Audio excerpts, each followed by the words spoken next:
le journal des Jeux Olympiques. Et oui, et maintenant, pendant toute la durée des Jeux, un peu après 8h30, on aura le journal des Jeux Olympiques avec Victor Delande. Victor. Oui, bonjour Samuel. C'est un beau rendez-vous, C'est un très très beau rendez-vous qu'on aura tous les matins. Le sommaire en 3 titres pour commencer. Bondi à Rio, Rinner se porte-drapeau et oui au Pokémon Go. Et cette fois c'est parti, et comme à chaque début de Jeux Olympiques, Victor, place d'abord à la cérémonie d'ouverture. Oui, un show qui devrait durer plus de 3h30 ce soir. 4500 volontaires participeront à ce spectacle qui retracera l'histoire du Brésil. L'environnement, l'esclavage, la déforestation ou encore l'immigration, voilà les thèmes qui seront abordés ce soir. Une cérémonie d'ouverture à laquelle participeront bien évidemment les 396 athlètes français. Oui, la délégation française qui sera emmenée par le judoka Teddy Riner. Oui, c'est lui notre porte-drapeau, notre guide pour ces JO. Il succédera à Laura Flessel avant d'essayer de décrocher une deuxième médaille d'or olympique.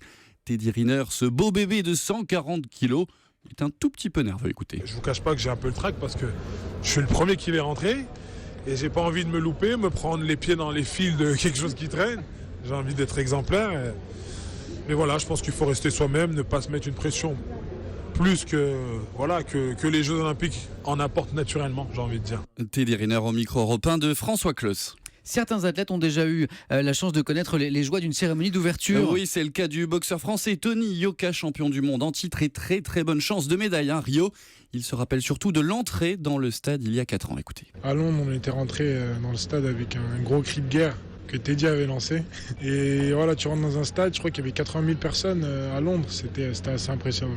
Forcément, tu te dis, waouh, ça y est, j'y suis, j'ai bossé toute ma vie, c'est un rêve de gosse d'aller aux Jeux Olympiques. J'ai vécu ça à Londres, maintenant je l'ai vu différemment ici, parce que maintenant je veux être champion olympique, c'est différent. C'était déjà Teddy Riner qui avait galvanisé les troupes à Londres il y a 4 ans. Une cérémonie d'ouverture que vous pourrez suivre ce soir à partir de 23h heure française. Et oui Samuel, il va falloir s'y habituer à veiller tard dans la nuit pour suivre toutes ces compétitions. Ou alors se réveiller très tôt, ça marche aussi. Juste une dernière précision sur cette cérémonie d'ouverture, Victor, ils ne seront pas exactement 396 côté français. Et non, c'est tout le dilemme d'assister à cette cérémonie quand votre compétition débute samedi. 2 écoles s'affrontent, ceux qui privilégient leur course, c'est le cas du cycliste Romain Bardet qui ne sera pas ce soir dans le stade Maracana. Et puis la deuxième école, celle des sportifs qui ne veulent rien rater, c'est le cas du handballeur Nicolas Karabatic. Je pense pas que je vais le rater, même si c'est mon 4e et que ça prend pas mal de force. Je vais pas le rater parce que c'est tellement beau. Je pense que tout sportif doit vivre ça, ou en tout cas rêve de vivre ça une fois dans sa vie. Et c'est vraiment un moment magique de pouvoir défiler pour son pays aux Jeux Olympiques. Et en plus là, ce sera au Maracana. Et voilà, ça peut être quelque chose de grandiose, donc je raterai pas ça. Nicolas Karabatic répondait aux questions de Christophe Lamar. Pour ses 4e Jeux, la star du sprint Usain Bolt, lui, a préféré se préserver.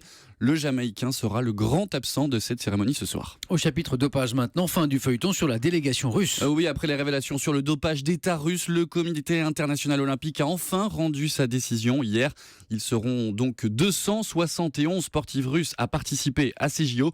Au total, 118 athlètes restent sur le carreau, victimes donc du fameux rapport McLaren. Mais ces sanctions ne plaisent pas forcément à tout le monde, Victor. Et non, prenez par exemple notre porte-drapeau. Teddy Riner ne veut aucun pardon. Tu as triché, tu ne joues plus, estime le judoka. Le cycliste Romain Bardet, lui, n'est pas pour une radiation à vie, mais il regrette les atermoiements des différentes fédérations dans ce dossier. Moi, je déplore le manque d'anticipation et qu'à quelques jours de l'ouverture des Jeux, il n'y a aucune décision ferme et définitive appuyée sur des conclusions d'enquête indépendante qui ait pu être menée. Voilà, maintenant, on est dans un quiproquo qui est absolument illisible pour le téléspectateur, pour l'amateur de sport. Et je pense qu'il y a eu en Russie, c'est clair, certains problèmes qui ont été avancés et qui doivent mériter des sanctions. Mais de là à exclure tous les athlètes russes, je pense pas. J'ai pas une vision aussi manichéenne du problème. Mais voilà, le sport est encore victime parfois à travers ses instances, de son immobilisme. Et aujourd'hui, c'est toute la classe sportive qui en fait les frais. Allez, revenons au sport, si vous le voulez bien, Victor, au vrai, Ouais. avec déjà des premiers résultats en football. Oui, le tournoi de foot a débuté hier et le Brésil de Neymar a déçu pour son entrée en lice. La Seleção n'a pas fait mieux qu'un triste 0-0 contre l'Afrique du Sud.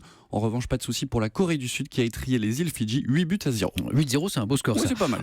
En tennis, on connaît le tirage au sort du tournoi. Le moins que l'on puisse dire, c'est que Joe Wilfried Tsonga n'est pas tombé dans la bonne partie du tableau. Ils sont au premier tour et largement à sa portée. Il jouera contre le Marocain Malek Jaziri. Ça risque ensuite de se corser pour Tsonga qui pourrait tomber sur la route du numéro 1 mondial Novak Djokovic dès les quarts de finale. Un peu plus de chance pour Gaël Monfils qui sera lui dans la moitié de tableau d'Andy Murray. Chez les femmes, tirage au sort très compliqué pour Alizé Cornet qui pourrait retrouver l'américaine Serena Williams dès le deuxième tour. En tennis toujours, on aura aussi une grosse chance de médaille en double avec Pierre-Hugues Herbert et Nicolas Mahut. Nicolas Mahut qui découvre ses premiers Jeux Olympiques à 34 ans avec parfois des petits accros, des soucis d'organisation ou des légers dysfonctionnements. Mais qu'importe, la magie des Jeux existe bel et bien. Oui, elle existe parce que se retrouver dans des appartements où un coup on a de l'eau chaude, un coup on n'en a pas, les toilettes bouchées une fois sur deux, les chambres un peu trop petites, on arrive sur le terrain avec beaucoup de poussière, avec les pigeons qui sont par là, qui laissent des traces sur les terrains, qui ne sont pas nettoyés.